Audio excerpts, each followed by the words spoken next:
Well, good evening, everyone. It's nice to see a great crowd here tonight.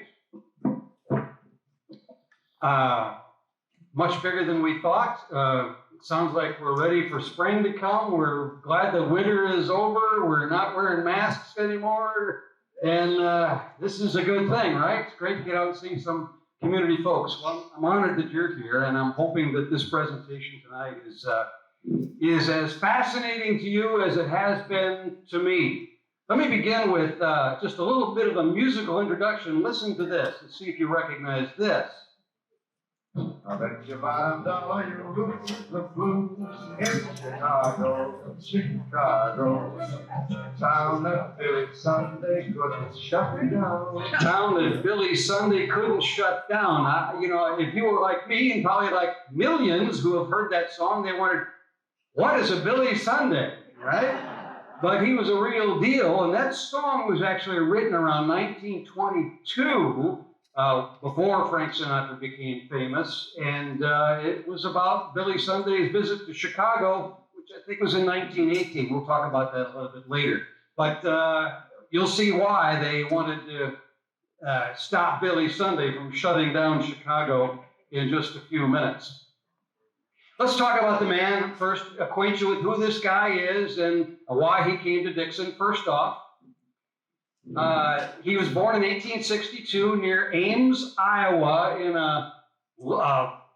basically a log cabin. His father was a Civil War soldier who died in the war, and Billy never knew his father. He was raised in orphanages in Davenport and in another city in Iowa somewhere. But he had humble roots. His mother actually had to give him up and had him send him off to an orphanage because she was unable to take care of him, given her destitute situation. That is a look at Billy Sunday's actual home. He said, I'm a hayseed of hayseeds. I grease my hair with goose grease, black my boots with stove blacking. Now, if you're like me, you don't know what stove blacking is, you don't know what goose grease is, or what a hayseed is.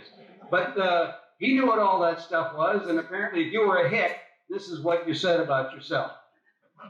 He was a Major League Baseball player, and that's where his appeal came as a celebrity. In 1883, he was 21 years old, a scout for the Chicago White Sox, saw him racing around the bases, playing for some team out in Marshalltown, Iowa, I think, and said, we got to sign this guy up.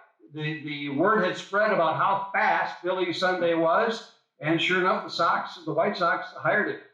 You can see he was on the Pittsburgh team here, played for Pittsburgh, as well as the Chicago White Stockings, as they were called. This is back when you caught barehanded back in the 1800s. Can you imagine that? They hadn't invented gloves yet. That's how backward they were. He, as a baseball player in 1886, he was hanging out in Chicago on a street corner, just come out of a bar with a bunch of other ball players. He says, I turned and left that little group on the corner of State and Madison and walked to the little mission and fell on my knees and staggered out of sin and into the arms of the Savior. What was going on there, when he sat down on a street corner, across the street, there was a gospel band, if you would, from the Pacific Garden Mission in Chicago, playing some old hymns, and Billy Sunday recognized some of those hymns because his mother used to sing those to him when he was a child, and it conjured up all these memories of mom and childhood and solid values, and he realized that his life had gone astray.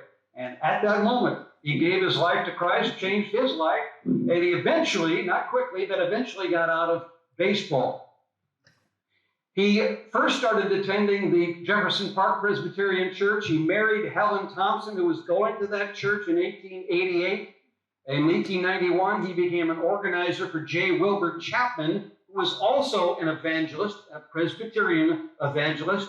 But Billy was just working as an organizer, not a community organizer, but as an organizer for the J. Wilbur Chapman campaign.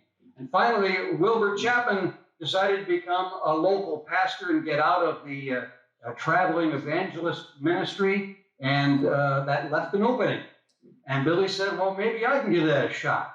And so he preached his first sermon in 1896, I think in Garner, Iowa, small town up in north central Iowa, and the rest is history. He continued preaching for the next 40 years until he died in 1935.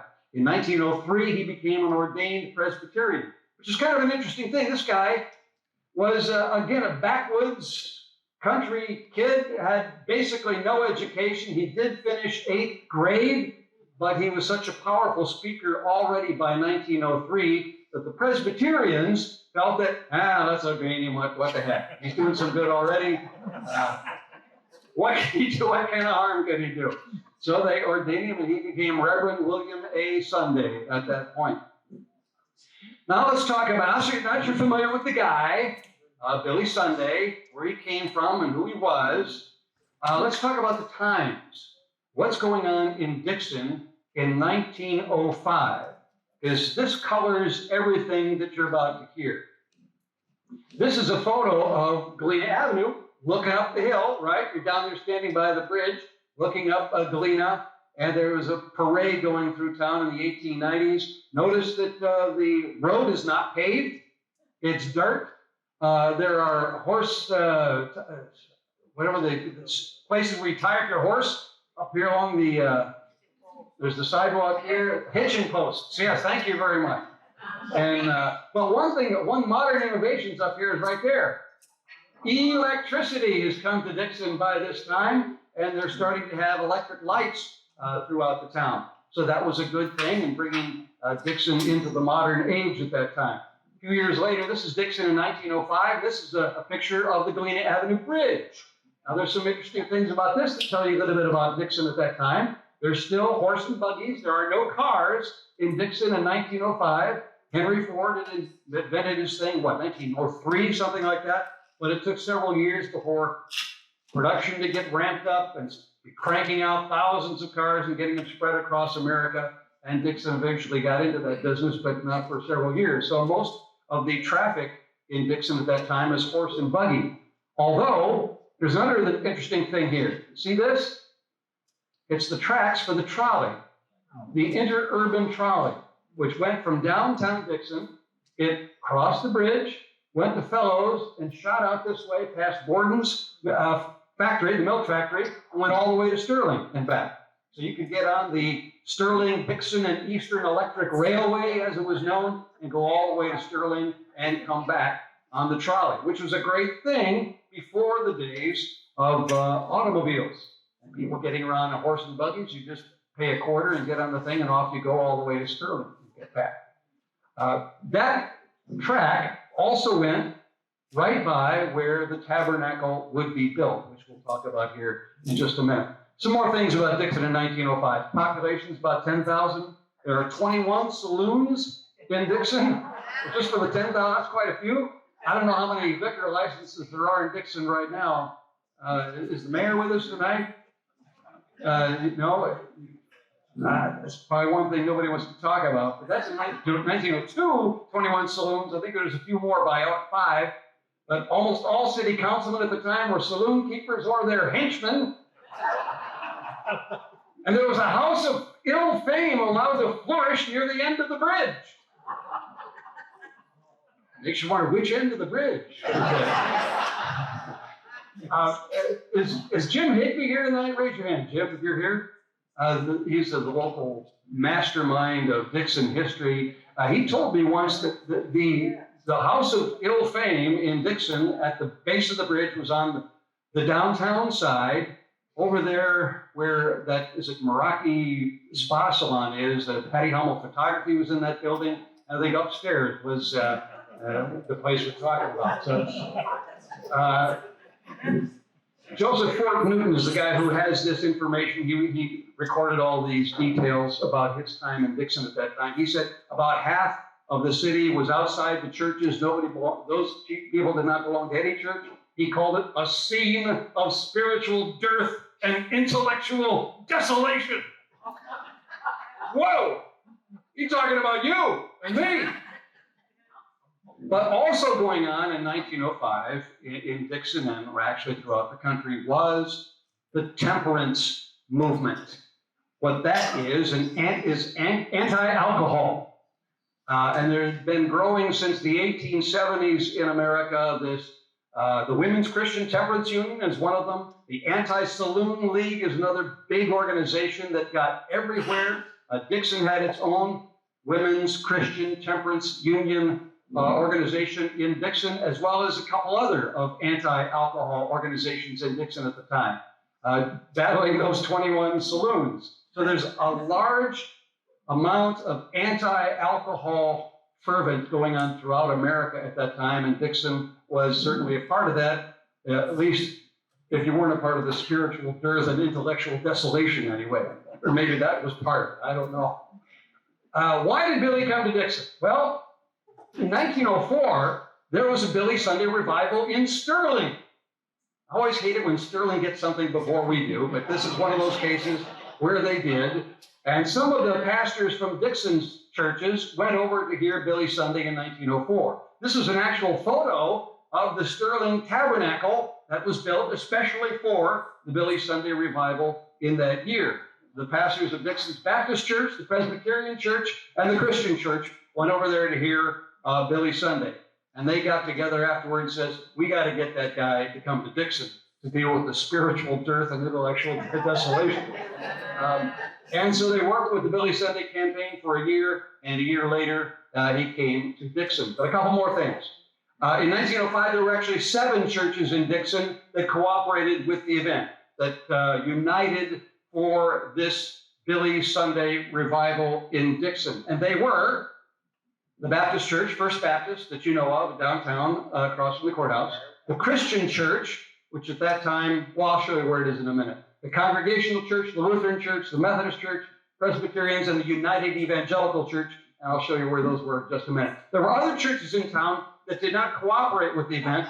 Some because, well, they didn't like the idea of Billy Sunday coming to town, but some because they were just maybe too small, or like the Christian Science Church wasn't that big at the time. The Emmanuel Lutheran Church, which was spelled with an E back then, it was a German-speaking Lutheran church, and they didn't always have a pastor there on Sundays. It was also a smaller congregational.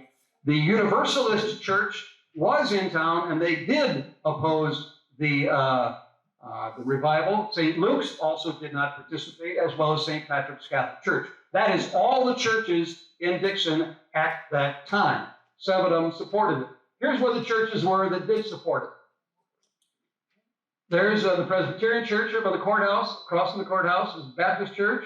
Here, this is St. Paul's Lutheran Church, where it was located at that time, at the 2nd and Peoria. Right next, there's the Methodist Church, which is still there in that spot, also at 2nd and Peoria. Right? I said 2nd and Peoria, I meant 2nd and Hennepin. Down here, this is where the Christian Church was located, on 1st Street, down there near 1st and Madison. We'll also talk about that here in a minute. Over here was the West Side Congregational Church on Van Buren. This building is still there to this day. It's a Calvary Baptist Church. Anybody here from Calvary Baptist tonight? Not so. Up here then was the United Evangelical Church, which later became the EUB Church, the Grace EUB Church, later became the Church of Christ. It's now the Worship Center. And Mike Cole is there in that building to this day. So those are the 7 churches that supported the effort. I thought you would want to know exactly who was behind this thing that came to Dixon. This cartoon appeared in the Sterling paper on the day before the Billy Sunday came to Dixon. I'm going to blow up some of this. Notice here that back here he's got these are the 7 pastors in Dixon who were lined up. All against the saloons for sure, and in favor of Billy Sunday. Up here the sign says cockfights here every Sunday, but every Sunday is crossed out. The saloon guys are running away because they're fearing Billy Sunday, is coming. Billy Sunday is coming to town. And here's 2 guys playing cards on the street, and that's not a good thing. But here's Mr. Respectable Citizen. He's smiling, and he doesn't have a thing to worry about because he doesn't mind Billy Sunday coming to town. So that's what was going on. This story appeared in the DeKalb newspaper after the first night. It said, Billy Sunday is mowing a wide swath among the wicked Dixonites.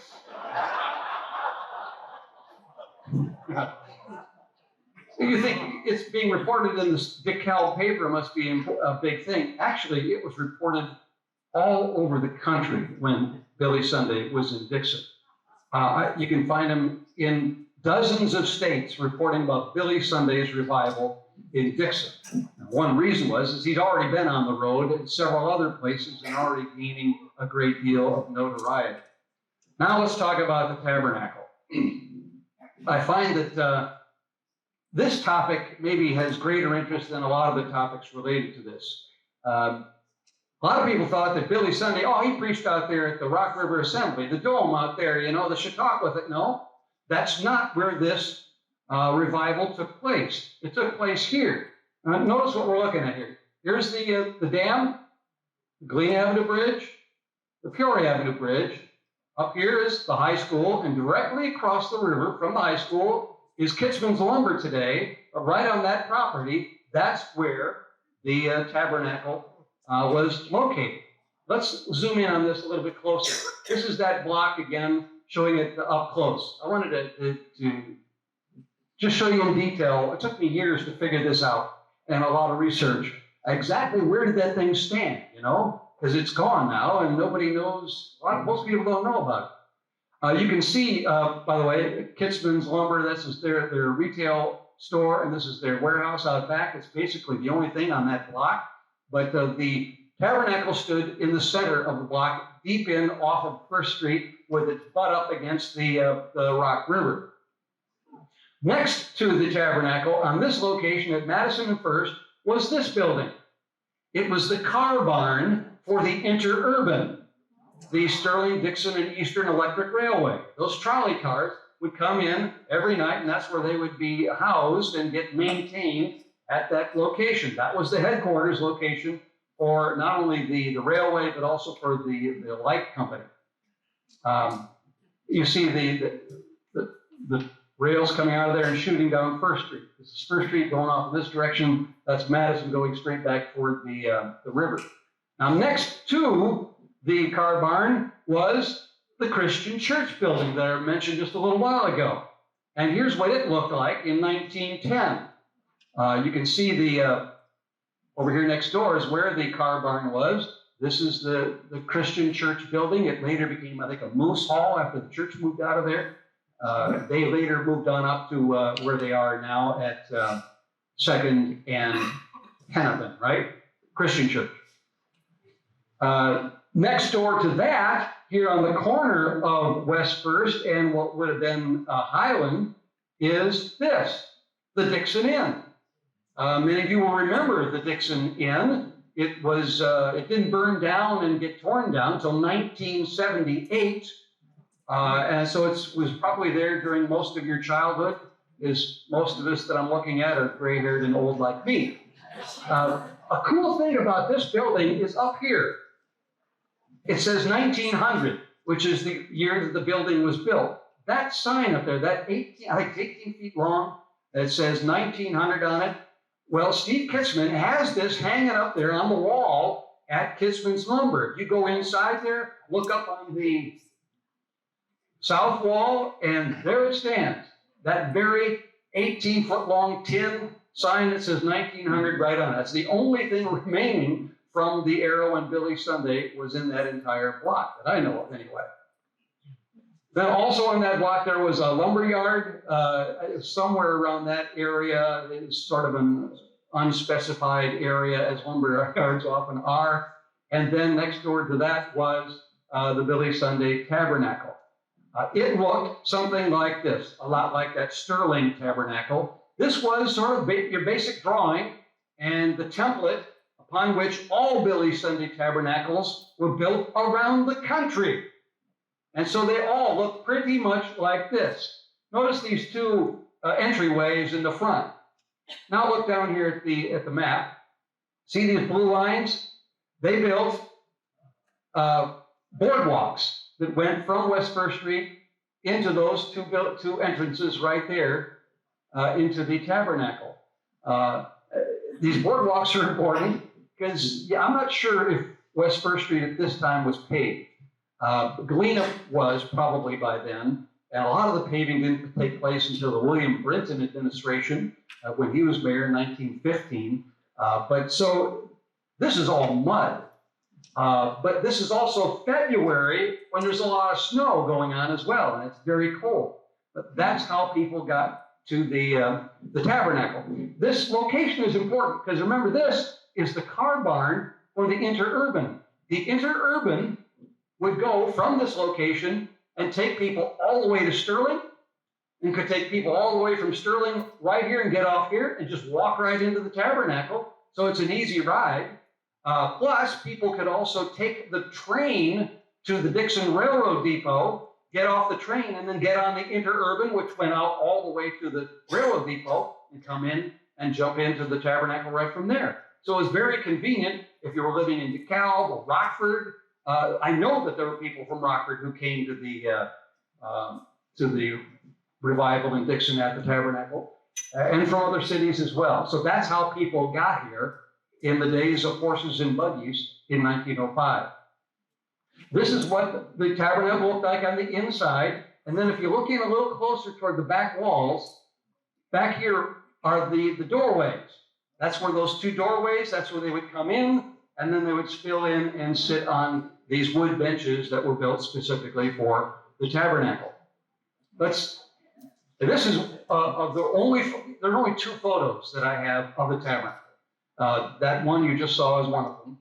And this one is one of the interior. It's not a good photo, but it's looking the other direction, which helps you see behind the pulpit back in here. There is a Dixon for Christ sign right there. You see that? Which was common in the Billy Sunday revivals. There would be Kansas City for Christ, Toledo for Christ. Wherever they were at, they would have a sign up there that said all that. But there's a good bit of distance back behind the pulpit where the Dixon tabernacle had space for 300 people in a choir. And that was added on to, that wasn't included in the Sterling tabernacle. We had something a little better. Upgrade. This is a photo. This is not of Dixon. This is the Marshalltown, Iowa one. But I show this just because it shows you a little bit more of what the podium would have been like. There's a piano up here. Of course, all the people in the choir are sitting there. And that there is Billy Sunday standing in front of the crowd, which looks remarkably just like the Dixon Tabernacle. Isn't that amazing? And you can look at these tabernacle photos on the internet. There's a zillion of them. And I've got some more for you. I'll show you some of those. You might wonder, how did they keep people warm? This is the middle of February. And the day before the first revival meeting, on February the 17th or something, it was 27 below zero. Yeah. And this is it's just a wood structure. Oh, there's not much insulation on this thing. But they did have 4 stoves, cook stoves in there. You could call them a furnace, I guess. But it was remarkable how well it kept the thing warm. Look, these people are not shivering. They're all dressed nicely, but nobody's, it looks like their hats are off, of course, so everybody can see. But the 4 stoves kept this place nice and warm, even in 27 below zero weather. There was a nursery, not inside the building, but outside, so moms could drop off their kids and dads. Sawdust floor was throughout this thing, down the aisles here and in the back. The whole floor was sawdust. It was a mixture of sawdust and wood chips plus some oil thrown in there to just keep the dust down. And it proved to be a wonderful thing. Kept the sound down when people walked on it. There was no crunching or scraping or anything like that, which was important because, again, there are no speaker systems. There's no microphone like this thing. There's no speakers in the ceiling. It's just somebody yelling at you nonstop the whole time for a crowd of 3,000. This could seat 3,300 people. And I've seen many, I don't believe it myself, but I've seen so many references to it, it has to be absolutely true. I actually tried to start counting heads here. Yes, I'm that anal. There's medication for what I have, so I'm better now. But people would, they would talk about hitting the sawdust trail. Some of you have heard this, I'm sure, before. When you hit the sawdust trail is when you come forward after the sermon and you come down here they would either give their life to Christ, be sort of like a conversion event. Sometimes Billy Sunday would have them come down to take a stand for Jesus. So some people would come down and they would be called to converts, but they might have come down to take a stand, like against alcohol or whatever the issue was that he was railing against in the sermon that night. The building was made of rented lumber. And they maximized standard lengths. They tried not to cut any of the pieces. And this was all designed. The specs of this thing are all built this way so that when it's all over, you can just take it apart and give it back or sell it back to the lumber yard, which is what they did. So you're just basically paying rental on wood. Nobody does that today, I don't think. No.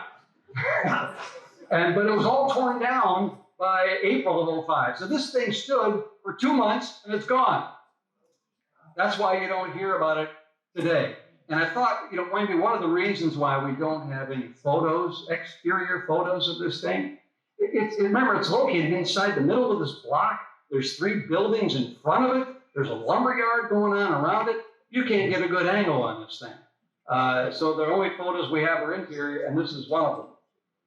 A quick note about the interior. My stepmom, Carol Ortiz in Wadsworth, is here tonight. She had a high-res image, 8 by 10, of this photo, and she graciously gave it to me about a month ago. And I did a high-res scan of that thing and made a big print, and I framed it. It's hanging at the back there, and I encourage you to go back there and look. You can look in here and see all these. Here, look at these geezers. There's Bible Joe right there.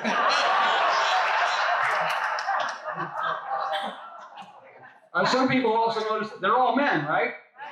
Well, the reason is because this was one of the few men's meetings. They often would have a men's meeting on Sunday afternoons, and that's when this photo was taken. And it happens to be the only decent photo that's in existence that I'm aware of. If you know of any, please tell me about them. But that's why they're all men. They also had women's meetings.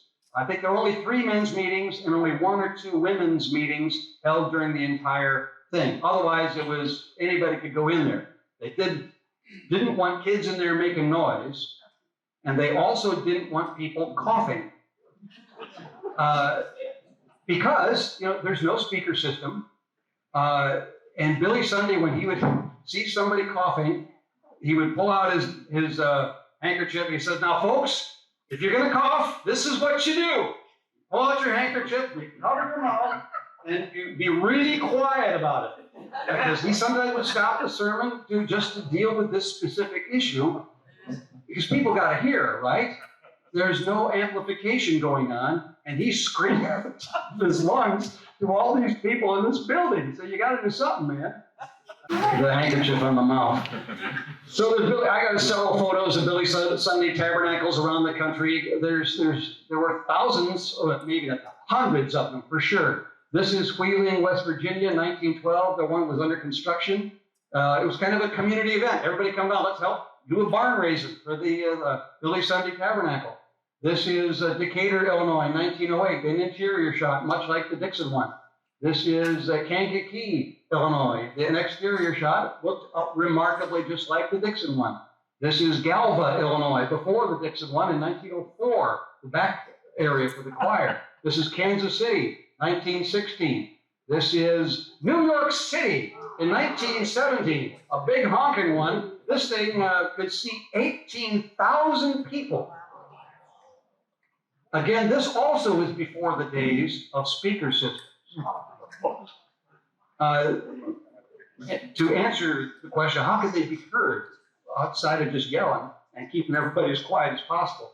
They did hang on some of these like a soundboard that hung above the pulpit and bounced the sound out that way. Kind of an acoustic boost thing. So that's Kansas City. This is New York City. This is the inside of New York City. Oh, can you imagine? But notice they're using the same benches. These benches are all template. All of them use the same benches, the same width, same wood, same everything on all of them. This is the interior of Portsmouth, Ohio in 1911. This is the interior of Syracuse, New York. Again, it says Onondaga for Christ. This is Toledo for Christ, 1911, the interior of the Billy Sunday Tabernacle there. And the Dixon one was just like it, except we were before all those people. Except for Galva. and Sterling. Now, don't remind me. So let's talk about the event itself. You want to know exactly what's going on. How did they run a revival in 1905? How many of you have been to a revival in your life? Raise your hand if you have. Okay, I've seen maybe 30%, maybe less than, maybe 25%. So, but you want to know what they did. And even if you've been to a revival, maybe you've been a part of organizing one and such, what did they do and how did they do it in 1905? Well, it was remarkably like ones, just like you might imagine. It usually started at 7:30, and there would be singing for a half an hour. And there would be a song leader who's usually quite well known, who was very good at his job. Homer Roadheaver. I know it's a strange name, but we'll talk about good old Homer here quite a bit tonight. He says in his book, where he talks about being with Billy Sunday for 20 years, that if the building was full at 7 o'clock, 30 minutes early, which it often was, because hundreds of people would get turned away. But at 7 o'clock, he'd go ahead and start the singing then, and they'd sing for an hour. But they always try to wrap it up by 8 o'clock so that the preaching could start with Billy Sunday. He would usually go an hour, but on the last night at Dixon, he went for an hour and 45 minutes. Yes. So, folks, you got to stay with me here.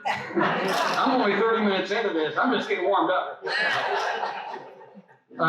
An interesting aspect of this, of all these Billy Sunday revivals, are delegations.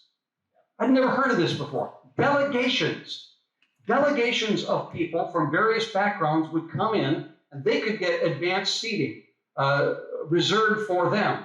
Like if all the quilters in Sterling, Rock Falls, and Dixon got together and said they're coming as a club, and there are going to be 25 of us, and we'd like to sit in the right front.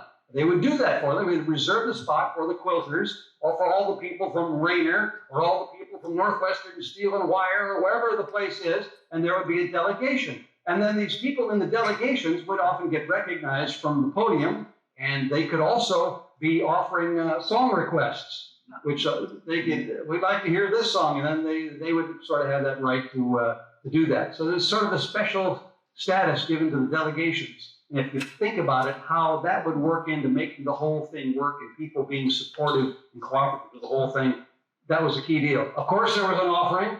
What do you mean? Of course, there's an offering. But the invitation will often not be made until later meetings. Homer Roadheaver says that Billy Sunday would go sometimes a whole week without offering an invitation at the end of the sermon. It would just, he'd preach his thing, and he'd sit down and shut up, and then we're done. Wrap it up. But and Homer never knew when the invitation was going to come. So, but he's got to be ready with the right song at the right time and have the choir ready to go in case that happened. There were men's, women's, and women's meetings, and I talked about that. The music was a key thing. Fred Fisher was the director of music when they came to Dixon, but it later got to be Homer Roadheaver, who you see here on the right-hand side of the screen. This name may sound familiar to you because he became quite famous in the world of Christian music and gospel music.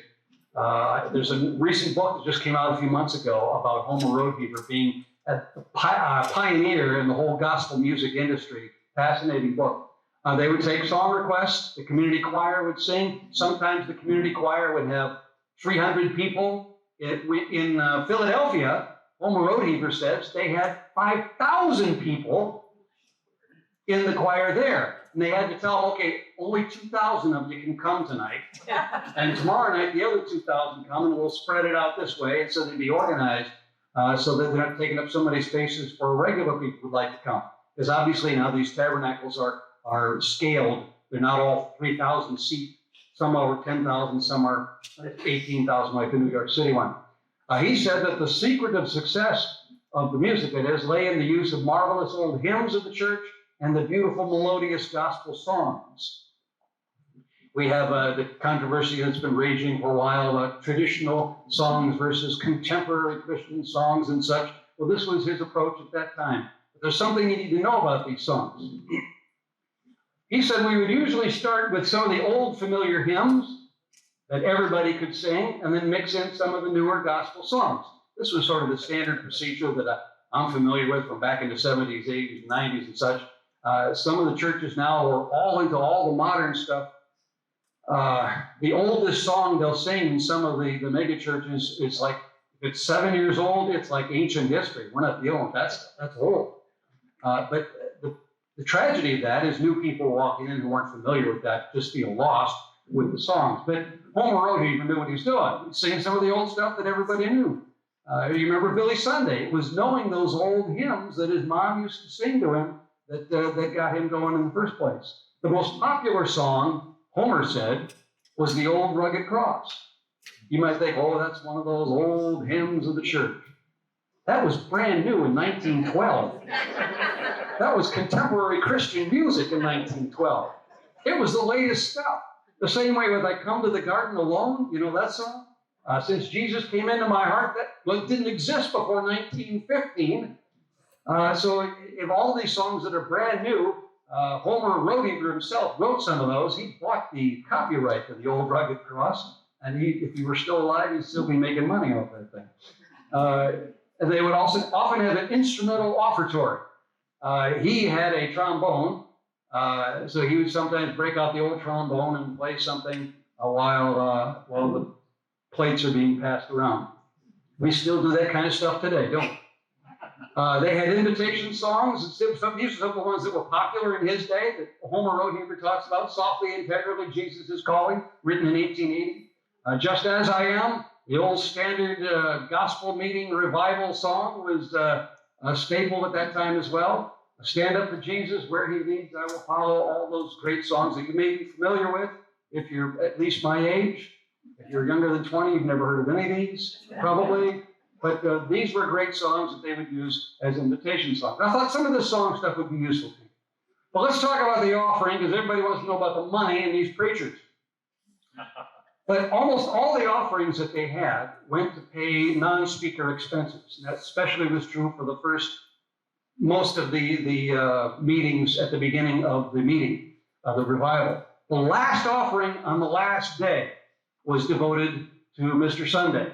And everybody knew that going in, that this offering that we take tonight will go directly to Mr. Sunday and his expenses, and to his personal stuff.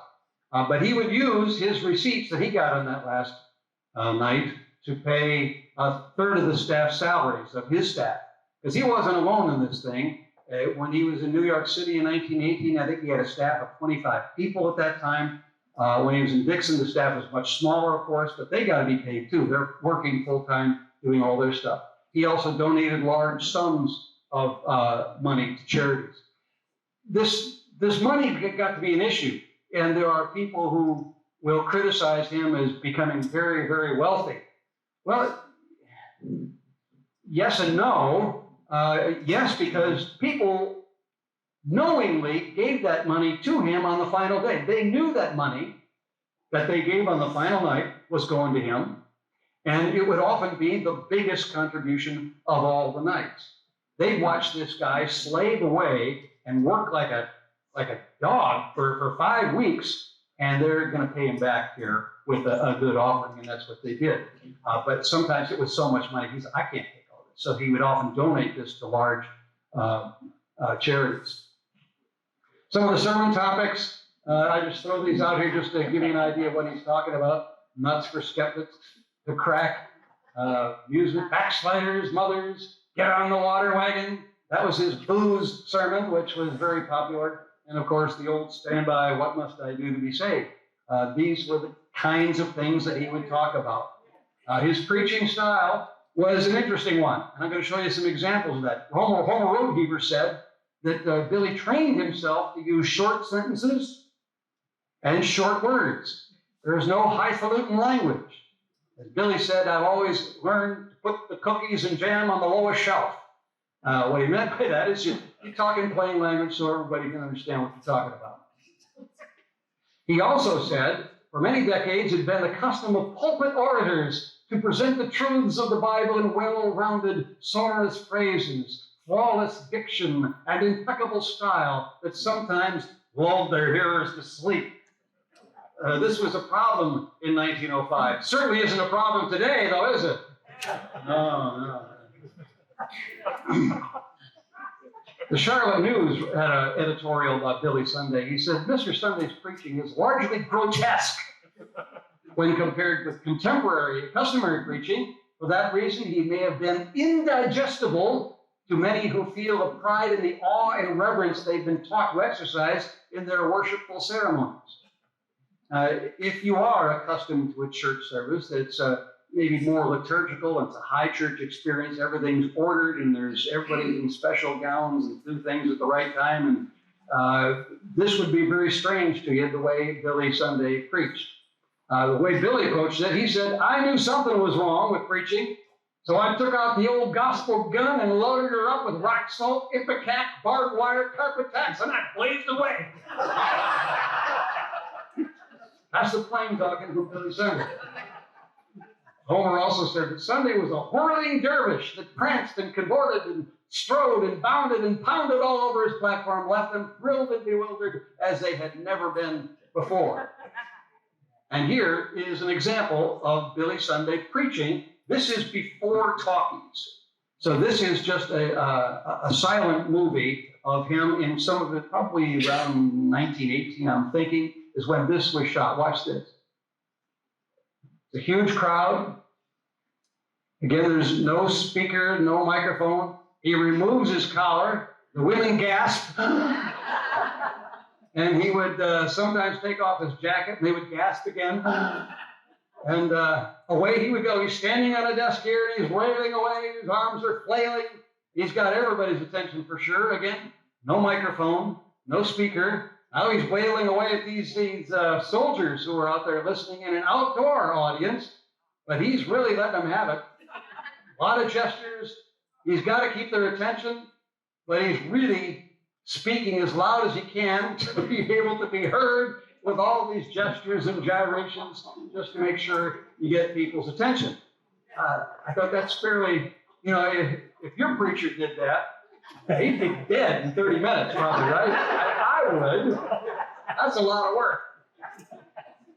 And here's an actual audio sample and video of Billy Sunday preaching.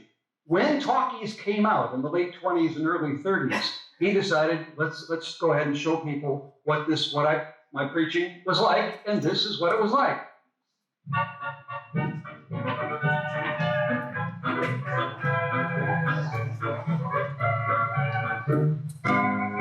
Civilization and society rests on morals. Morals rest on religion. Religion rests on the Bible and faith in God and in Jesus Christ. The Bible doesn't condemn any man because of his wealth. The Bible says the man that don't provide for his family is worse than an infant. According to our standard of gold and silver, Abraham was worth $1.5 billion. David was worth $3 billion. Solomon was worth $5 billion. Solomon could have hired Andrew Carnegie for a butler, J. Pierpont Morgan to cut his lawn, and Andrew Mellon for a chauffeur, and John D. to black his boots. America needs a tidal wave of the old-time religion.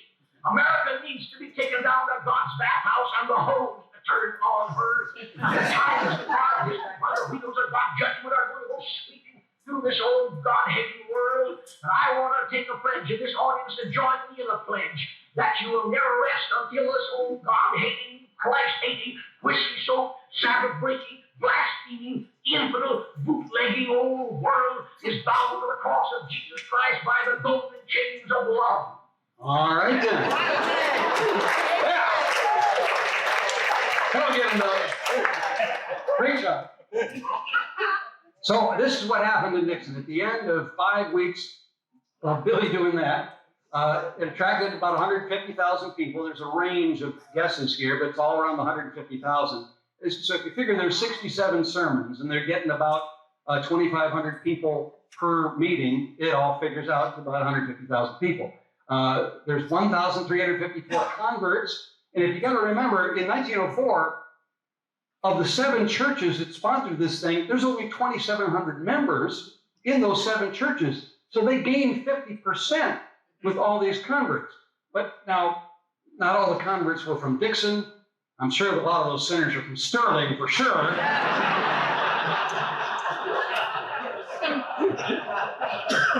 But at the end, when they did the final contribution, it raised a ton of money. Total, they got $14,000 that were donated or given in free will offerings throughout the thing, which is the equivalent of about $410,000 today. $2,800 was for expenses, $2,900 went to Billy Sunday, and $8,400 was used to build the first YMCA building. Dixon had a YMCA, but they didn't have a building at this point. The Young Men's Christian Association, right? It was heavily, they actually had services in the YMCA in Dixon in 1905. So, yeah, well, I did the math, and Billy Sunday's getting paid about $44 a sermon. Now, that's in 1905. You take that times 30 to get the equivalent. That's about $1,200 per sermon. So he's doing okay. But again, he's given a lot of that away, and he made sure that $8,400 went to build the YMCA building. Now take that times 30, so that's like $240,000 that they're using to build the YMCA, which we'll talk about here also in just a minute. Was there opposition? Well, yes, there was some opposition to Billy Sunday, not only locally, but nationally. It was minor, but it was nonetheless there. In Dixon, there was this guy. Wait, hold on. I don't do that. Joseph Fort Newton, this is the guy. He was the pastor at the Universalist Church in Dixon. It was known as the People's Church at that time, and it was located where the Christian church is located today at 2nd and Hennepin, right across from City Hall. A Universalist church doesn't really have some of your mainstream Orthodox doctrines that most of the other churches had, and he just kind of wanted to have nothing to do with the Billy Sunday thing. In his book about his life called River of Years, that he wrote many years later, I have a copy of it, he talked about Billy Sunday being in Dixon in 1905. He said, Sunday pictured God in his first sermon as a gigantic snake coiled, its head weaving, ready to strike the people, a deliberate appeal to the most primitive of fears. He said if someone could take the vanity and bigotry out of Sunday, no one could identify the remains. Whoa, what a cut, right? I've read a lot of criticisms of Sunday. I don't ever remember anybody accusing him of vanity or bigotry. So I'm not sure where old Joseph Fort Newton is coming from there. He says, such campaigns do no end of injury to a community, leaving it a burnt-over forest. After a furnace of fanaticism, only clinkered religion remains. But that kind of criticism was kind of common. Here are some of the more common criticisms you would see nationwide about Billy. He was called grotesque a lot because he would take off his jacket. And it just was not good decorum. He was accused of being illiterate, which he was. He was at 8th grade education, although he was self-taught and he read widely. He was actually remarkably astute with biblical stuff. He was called a grafter. You know what that is? That's just somebody who's got their hand in the till and he's just in it for the money only. My study and research indicates this is not the case. Just not the case. He gave a lot of stuff away, and what he did have was just given to him by people who wanted him to have that stuff. He was accused of being sensational. Yeah, he was sensational. Guilty as charged. And a lot of people didn't like that he preached on hell and preached on the devil. It just scared too many people. And there's still some of that attitudes, I think, out there today. But these are some of the common criticisms you would have heard about Billy Sunday. One local guy who was the Lee County treasurer in 1905 said, I think he is hurrying himself to the grave for the good of humanity. I wasn't sure exactly what this meant. It can be taken in two different ways. One is he's working so hard he's going to drive himself to the grave, and he's doing it all for the good of humanity. What a guy. The other way to look at it is he's, we'll all be better off when he's dead. So I wasn't sure what Walter Merriman meant. He probably meant the former, not the latter. He did get some support. This is a statement made by Dr. S.S. Cryer, who was the first Presbyterian Church of Dixon pastor at the time. He said that if there is joy in heaven over the sinner that repents, then surely Dixon has come nearer to heaven in the last 4 weeks than ever before in her history. This is a statement from J. Gresham Machen. I don't know if you know this guy. This guy's well known in the field of New Testament studies. He was at Princeton in 1915, and this is when he made this statement about Billy Sunday in general. Understand, this is highly educated, one of the highest educated Christians in America in 1950. And he's at a very prestigious seminary, at Princeton Theological Seminary. He said, Billy's methods are as different as could possibly be imagined from ours, but we support him to a man, simply because in an age of general defection, he's preaching the gospel. I thought this was a balanced remark. At least I could identify with what J. Gresham Machen was saying at that time. The Bible has one verse that keeps ringing in my mind about whether to criticize Billy Sunday or not.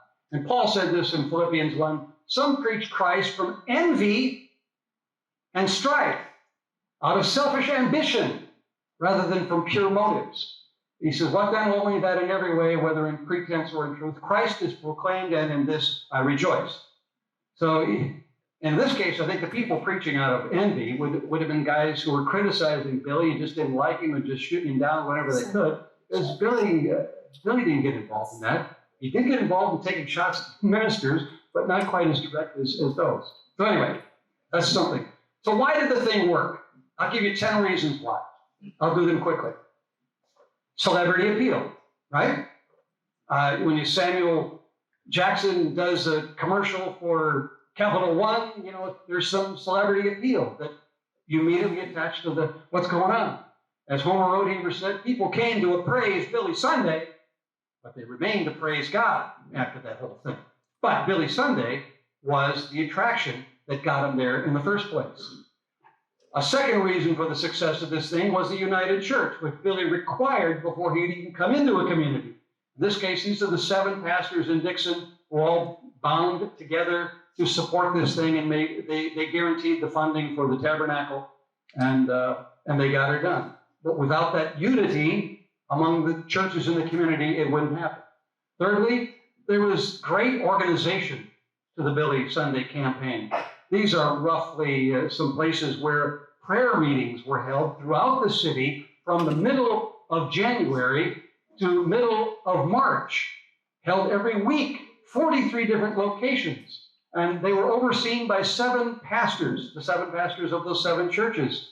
This is going on every week throughout the city, in people's homes. That kind of organization was part of the Billy Sunday revivals. Another part of the secret to success is the neutral side of the tabernacle. It wasn't a church building where you might feel intimidated to walk in there. You might not want to walk into a Presbyterian church if you're a Baptist or some of that stuff going on. But it was a neutral, kind of like the Loveland Community Building tonight. We've got people from all different churches here in this room tonight. You felt free, you had no problems walking in. It's a community place, but the tabernacle was the same kind of thing. Plus, there was a novelty to going. Have you ever been in that tabernacle yet? It's really cool. And so that would be a part of the secret. Musical excellence, we talked about that. The singing was fantastic. Can you imagine a choir of 1,000 people in some of these things? Singing some great songs and really belting it out? It would be stirring. He was a captivating speaker, no question about that. If you understand that there's no radio to listen to at home, there's no televisions to watch, there's no internet, there's no smartphones. And if you hear there's some really great preacher coming to town, people are going to show up. And they did. That was part of the success. He communicated to the common folk. That's where, again, he was born. And that was a part of the success of this thing. As Rodeheaver said, presidents of banks would sit in these tabernacles side by side on the wooden benches with their clerks. Average citizens in their Sunday clothes, rubbing shoulders with society leaders and bejeweled and gorgeously attired. But each person in the group was akin to the other. Everybody's the same when you're sitting down and listening to Billy Sunday speak on a real common level that everybody can understand. But he was master of the soundbite. They would call these Sundayisms. They also called them epigrams. But they had a term especially for Billy's one-liners. is what they are. Here's some of the samples of some of the Billy one-liners. Don't take away from teachers the right to punish kids. I wore 4 pair of pants when I went to school. That's a great line if there ever was. How about this one? Some preachers don't believe in revivals. Well, neither does the devil. That'll preach. Some people give according to their means, and others according to their meanness. That boy is lucky whose mother brings him up with prayer and a good hickory. Now, for those of you who don't know what a hickory is, it's a hickory stick you get whacked with when you get out of line. That's what a good hickory is. Going to church doesn't make you a Christian any more than going to a garage makes you an automobile. That's right. But one of my favorites is a man cannot keep his mind on the prayer meeting when a girl comes into church with a skirt 6 inches above her shoe tops. Whoa! He really said that. That was a thing. That was a thing. So I was master of the soundbite, but that worked for him, and he was very media savvy. This guy was a PR pro. He really catered to the newspaper guys and to the media, the reporters. He would grant interviews at any time. He would grant them photo ops at any time, any place. He had a bank of telephones at the back of a lot of these tabernacles where they could just go back there, and they're just for the media to call in and get the report back to the head office so they could get the report out right away. All these newspaper clippings that I showed you here, all from the Dixon papers, and it worked. The newspapers freely covered all this stuff, big headline stuff in front page stuff with pictures and everything. As Homer wrote, he said he was so consistently different that he was always used. And they also met community needs. Like in Dixon, they built the YMCA. You see, this is a draft of what the YMCA was going to look like. This was published in the paper a year after Billy Sunday raised that $8,000 that went to the YMCA, and sure enough, it looked that way. Maybe you've seen this photo of the actual YMCA front. You remember this photo? Well, first of all, look at the door and the steps, and then let me back up a second. Whoops, I went the wrong way. I really went the wrong way.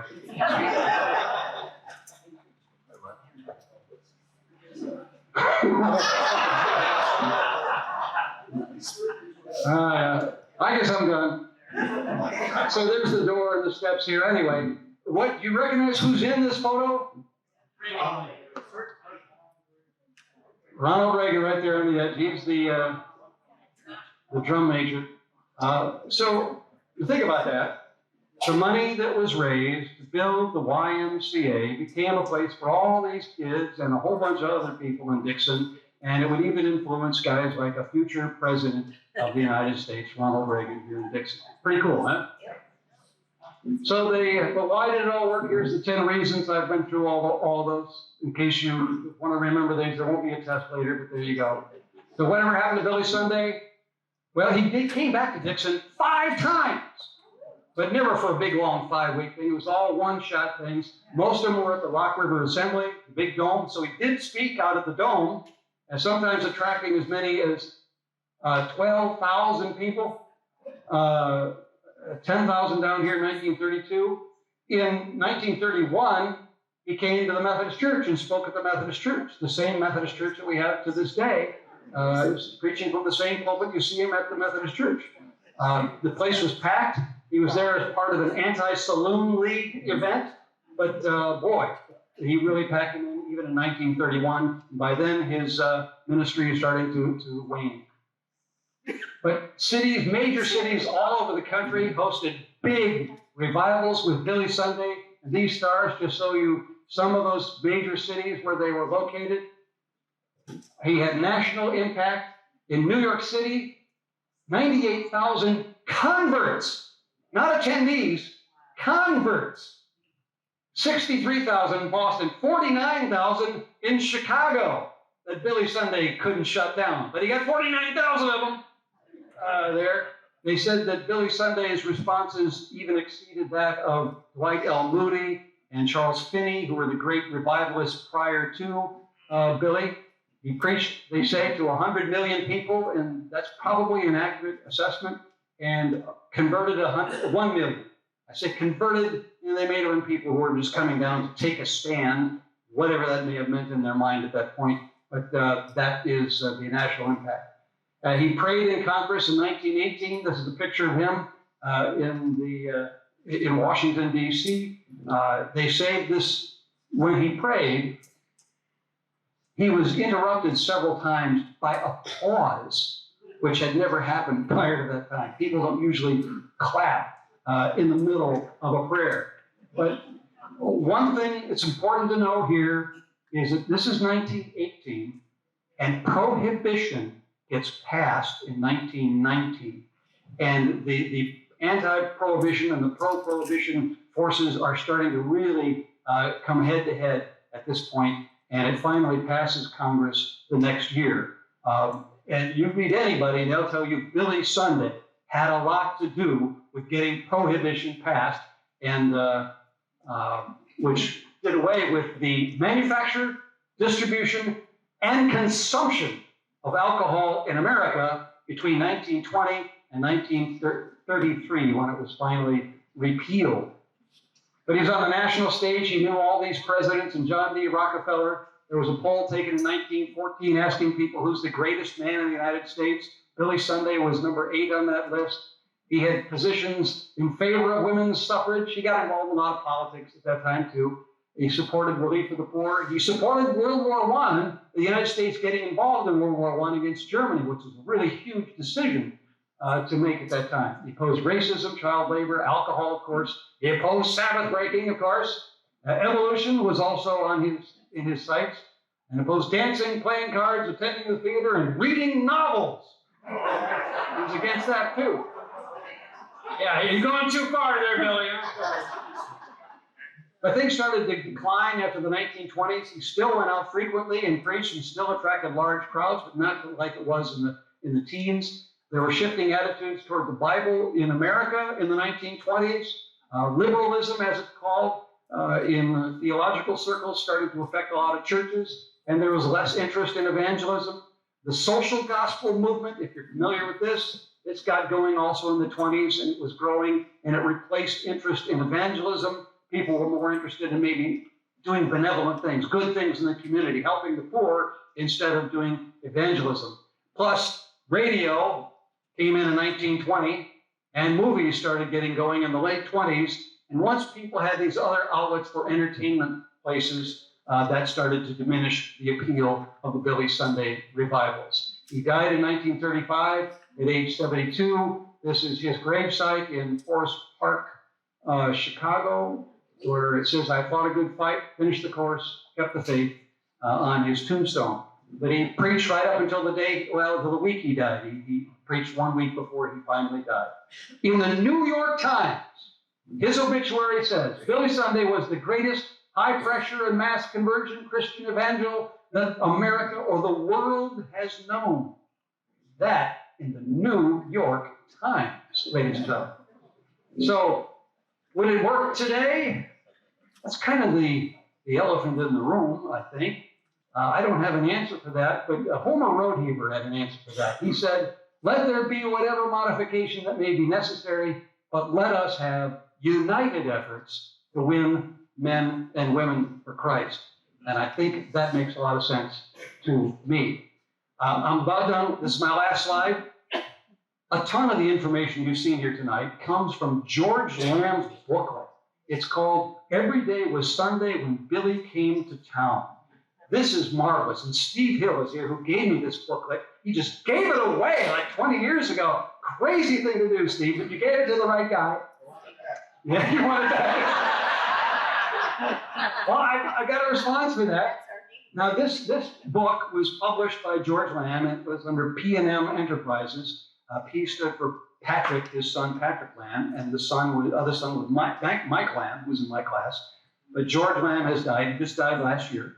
His wife died, and Mike has died, but Pat is still alive. And Pat said to me, I asked him if it's okay if I made a PDF of this booklet and then distributed it for free to anybody who wants one. He said, okay. So I've got this PDF, and if you can read PDFs, I use them all the time. I think it's a great thing, but I've got a good, clean PDF of this thing. And if you want one, just send me your email address to trw@tomwadsworth.com, and I'll get it out to you here in the next 24 hours. How about that? So I think that's all I wanted to do. Did you enjoy that?